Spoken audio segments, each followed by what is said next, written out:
Saya Bayu dari Tambiaku.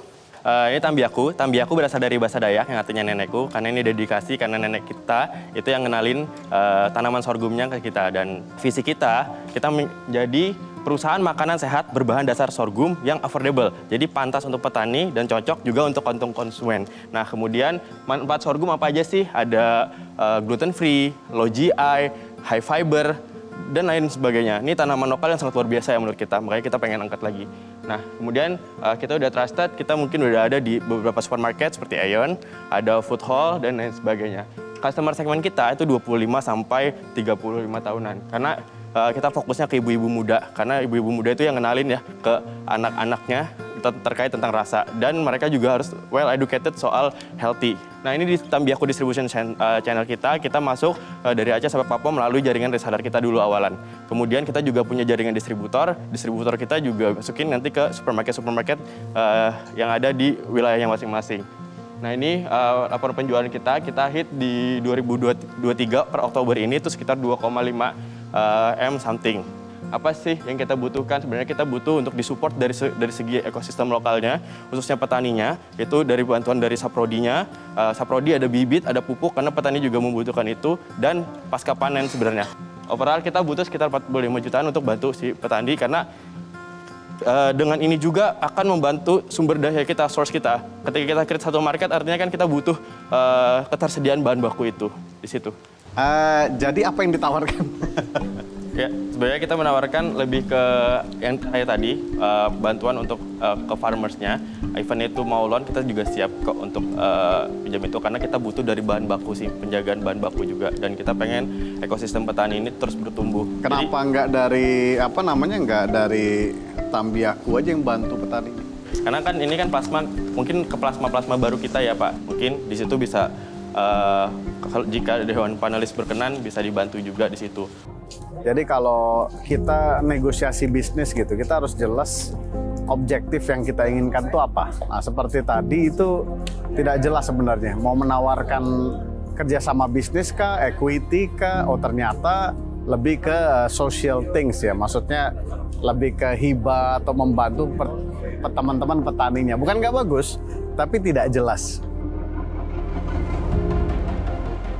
Tambiaku ini sudah cukup mapan dari segi omset dan juga cash flow itu udah cukup bisa mandiri seharusnya.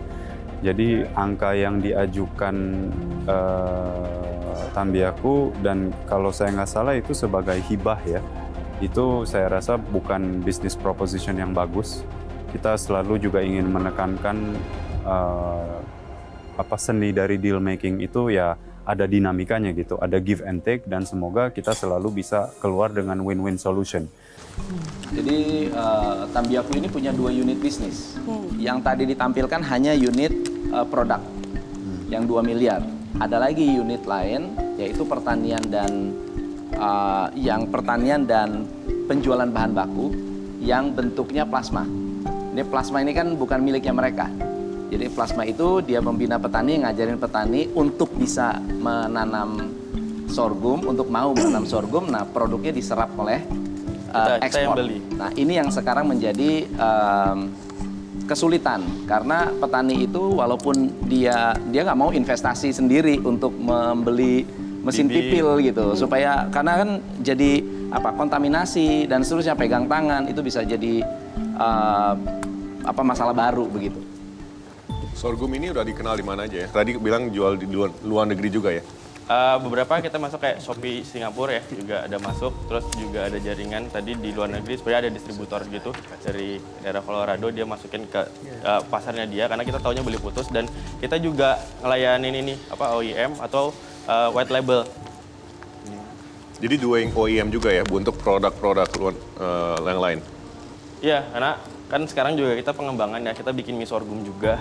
Sama yang paling gede itu sebenarnya buat sereal sih, sebenarnya lagi pengembangan juga, karena kan kita taunya dari gandum. Sebenarnya ya, intinya sorghum itu substitute gandum aja sih sebenarnya. Karena waktu pas kemarin lagi gandum crisis, ya beberapa perusahaan nasional tuh udah ambil produk kita sebenarnya.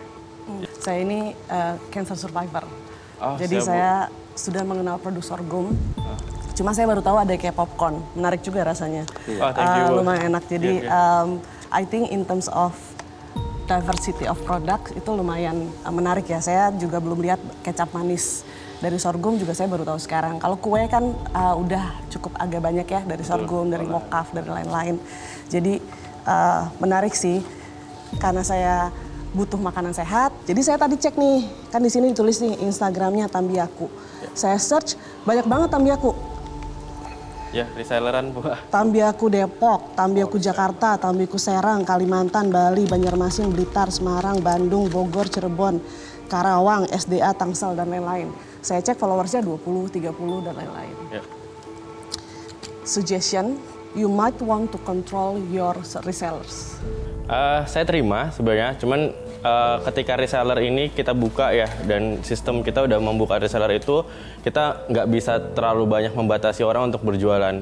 Kita tuh mengatur dari segi harga ecernya aja. Ketika satu penjual menjual harga yang terlalu murah atau terlalu tinggi, makanya kita selalu batasin. Di sana sih lebih ke kebijakan kami. Ketika saya lihat Instagramnya mereka, itu banyak banget. Nah, menurut saya itu akan membingungkan. Pertama, membingungkan pelanggan. Jadi ini yang benar yang mana? Kemudian dia juga jadi tidak bisa mengontrol pesan komunikasi apa yang ada di semuanya itu. Tapi saya lihat timnya, they're very good people here. Yeah. You know, I think bicara ke dalam juga important. Suggestion saya kalau belum. Sebetulnya mereka punya tim yang kuat. Tapi tim yang kuat tidak akan bisa bekerja sama kalau tidak bisa duduk melihat apa goalnya. Dan dari tim itu sebetulnya sangat capable di bidangnya. Jadi saya harapkan mereka bisa lihat untuk belajar struktural daripada just bukan produknya aja, bisnisnya. Tapi penting mempersiapkan planning dan struktur untuk bisa maju. Jadi saya ingin urge untuk banyak perusahaan lihat ke dalam, jangan lihat keluar aja. Oke. Siap Pak.